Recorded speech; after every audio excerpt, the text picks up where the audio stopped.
Cada unha destas fotografías amosa o nacemento dun cancro de colon. Ou non.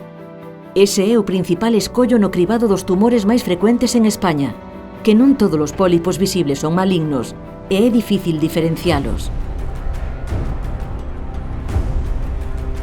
Para tentar facelo, os profesionais sanitarios poden botar man dunha clasificación internacional. É como un catálogo de lesións xenéricas que axuda a afinar o diagnóstico e evitar os riscos das biopsias innecesarias para o paciente.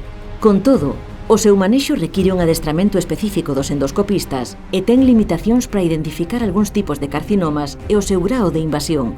Por iso, na práctica, o uso da clasificación queda restringido a profesionais expertos. Desde o Centro de Investigacións Biomédicas, quérese mellorar este proceso e facilitar o adestramento de novos profesionais mediante o deseño da colonoscopia do futuro, grazas á colaboración entre os investigadores da Universidade de Vigo e os do Complexo Hospitalario de Ourense.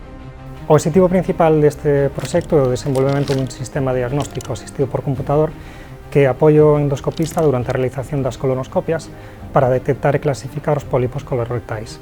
Isto é algo que se fai en tempo real, o sistema analiza o fluxo de vídeo que lle proporciona o sistema de endoscopia para engadir información adicional útil directamente sobre a imaxe que se mostra. O sistema aliméntase dun banco de imaxes que conta xa con datos de máis de 800 pólipos e case 400 vídeos.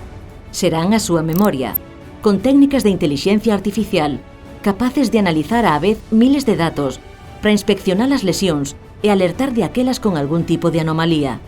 A detección precoz, xunto coa prevención, é a mellor aliada contra o cancro de colon.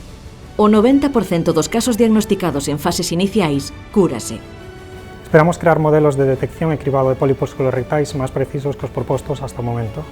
Ademais, queremoslo levar á clínica para que o servicio de digestivo o empregue na práctica diaria, algo que ata o momento non se ten feito. Cando estea finalizado, o Cinbio patentará o sistema e estudará a súa comercialización.